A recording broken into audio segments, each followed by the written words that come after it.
오늘도 여지없이 대화가 불쾌하게 흐릅니다. 분명히 차분하게 이야기하자고 자리에 앉았는데 대화가 끝나고 나면 이상하게 내가 문제가 있는 사람처럼 되어버립니다. 어떤 문제를 두고 우리 이 얘기를 한번 차분하게 해보자. 서로 힘든 지점을 좀 풀어보자라고 말했을 뿐인데 상대는 갑자기 칼을 뽑아든 사람처럼 변합니다. 말의 결은 거칠어지고 논점은 흐려지며 대화의 공기는 순식간에 숨 막히는 긴장으로 가득 찹니다. 분명 이 대화의 목적은 누가 이기고 지는 싸움이 아니었습니다. 잘잘못을 가리자는 것도 아니고 상대를 굴복시키려는 의도도 전혀 없었습니다. 그저 함께 잘 지내기 위해, 좋은 관계를 유지하기 위해 문제를 조금이라도 덜 힘들게 해결하고 싶었을 뿐입니다. 그런데 왜 나르시시스트와의 대화는 언제나 전쟁이 되어버리는 걸까요? 그 이유는 아주 단순하면서도 깊습니다. 우리는 대화를 문제 해결을 위한 도구로 사용하지만 나르에게 대화는 처음부터 끝까지 서열을 확인하는 장이기 때문입니다. 그들에게 대화란 서로의 입장을 이해하고 접점을 찾는 과정이 아니라 누가 위에 있고 누가 아래에 있는지를 명확히 가르는 싸움입니다. 그래서 대화의 목적 자체가 완전히 다르다는 것을 알아야 합니다. 우리는 어떻게 하면 덜 힘들 수 있을까를 묻지만 그들은 어떻게 해야 내가 지지 않을까만을 생각합니다. 이 차이가 대화를 불가능하게 만듭니다. 상대가 이런 점이 힘들다고 말하는 순간 나르시시스트는 그것을 하나의 요청이나 호소로 듣지 않습니다. 그 말은 곧 자신의 완벽함에 대한 도전이 되고 자신의 안락함과 권위에 대한 공격으로 해석됩니다. 그래서 그들의 반응은 대체로 발작에 가깝습니다. 설명 대신 공격이 나오고 공감 대신 반박이 튀어나옵니다. 문제를 보려 하지 않고 문제를 제기한 사람을 찍어 누르려 합니다. 이런 태도의 뿌리에는 극도로 낮은 자존감이 자리하고 있습니다. 겉으로 보기엔 지나치게 자신감 넘치고 자신이 늘 옳다고 말하는 사람처럼 보이지만 그 내면은 아주 취약합니다. 나르시시스트는 스스로를 완벽해야만 존재 가치가 있는 사람으로 여깁니다. 그래서 조금이라도 부족해 보이거나 누군가에게 불편함을 줬다는 가능성이 제기되는 순간 견딜 수 없는 수치심에 빠집니다. 하지만 그 수치심을 들여다볼 힘도 의지도 없습니다. 그러니 즉각적으로 방향을 틀어 상대방에게 분노를 쏟아내고 책임을 외부로 던집니다. 네가 예민한 거다. 네가 그렇게 생각하니까 힘든 거다라는 말은 단순한 말싸움이 아니라 자신을 보호하기 위한 방어 기제입니다. 자신의 결함을 인정하는 대신 상대의 감정을 부정함으로써 다시 우위에 서려는 시도인 것이죠. 여기서 많은 사람들이 혼란을 겪는 지점이 있습니다. 나르도 어떤 경우에는 해결되지 않은 문제에 대해 먼저 대화를 요청하기도 합니다. 그럴 때는 이번에는 정말 달라질지도 모르겠다는 기대를 품고 자리에 앉습니다.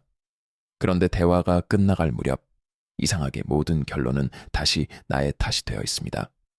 이 패턴은 우연이 아닙니다. 만약 그들이 진심으로 해결을 원했다면 대화의 끝은 사과와 변화로 이어졌을 것입니다.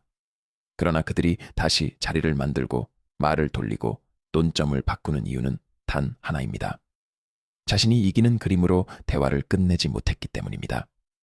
결국 나는 잘못한 게 없고 네가 문제다라는 결론으로 대화를 끝내야만 비로소 안심합니다. 그 순간에야 그들은 승리감을 느끼고 대화가 올바르게 마무리가 되었다고 느낍니다. 이처럼 나르시시스트에게 협의나 상의라는 말은 곧 패배를 의미합니다. 합리적인 설명이 통하지 않는 이유도 여기에 있습니다. 그들은 사실이나 진실에 관심이 없습니다. 오직 상대를 꺾고 혼란스럽게 만들고 심리적으로 우위에 서는 것에만 집중합니다. 우리는 같은 언어를 쓰고 있는 것 같지만 전혀 다른 게임을 하고 있는 셈입니다. 이런 사람과 관계를 맺으며 가장 조심해야 할 것은 그들의 말에 말려들어 나 자신을 의심하는 일입니다. 공감 능력이 없는 존재에게 나의 고통을 이해시키려 애쓰는 것은 끝없는 소모로 이어질 뿐입니다. 아무리 설명해도 통하지 않고 오히려 설명할수록 대화는 더 엉망이 되고 더 심한 공격을 받습니다. 이것은 내가 표현을 잘못해서도 설명이 부족해서도 아닙니다. 애초에 그들은 상대를 이해하려는 의지가 전혀 없기 때문입니다. 그래서 이 관계에서 평화를 찾는 길은 대화를 통한 타협을 기대하지 않는 데서 시작됩니다. 대신 행동으로 경계를 세워야 합니다. 말로 설득하려 하지 말고 나의 영역을 몸으로 지켜야 합니다. 그들이 어떤 궤변을 늘어놓든 그건 저 나르의 생각일 뿐이다 라는 선을 마음속에 분명히 가지고 있어야 합니다. 언어적 해결 방법을 포기하고 비언어적 해결 방법을 찾아야 합니다. 그것을 실행하는 실질적인 방법으로 야금야금 전략을 권하고 싶습니다. 크게 선언하고 맞서 싸우기보다 아주 작은 행동의 변화를 통해 나의 노동과 에너지를 회수하는 방식입니다. 예를 들어 그동안 내가 당연하게 떠맡아왔던 일을 조금씩 내려놓습니다.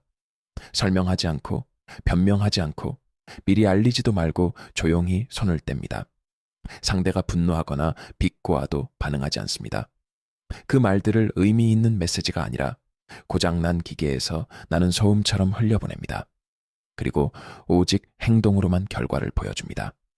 이때 중요한 것은 감정적으로 반응하지 않는 태도입니다. 그들이 상대를 자극하는 이유는 단 하나, 상대의 반응을 통해 다시 통제력을 회복하고 싶기 때문입니다. 반응하지 않는 순간 그들의 전략은 힘을 잃습니다.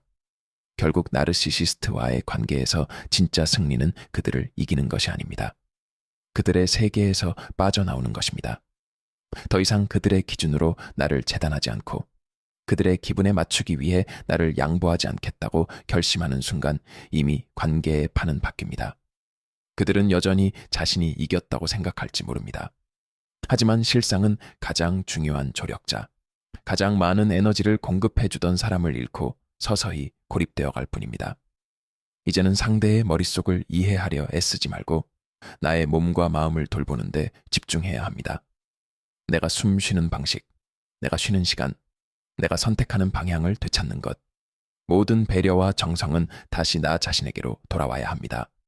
그것이 바로 나르시시스트의 영향권에서 벗어나 나의 자존감을 회복하는 가장 조용하고도 확실한 첫걸음입니다.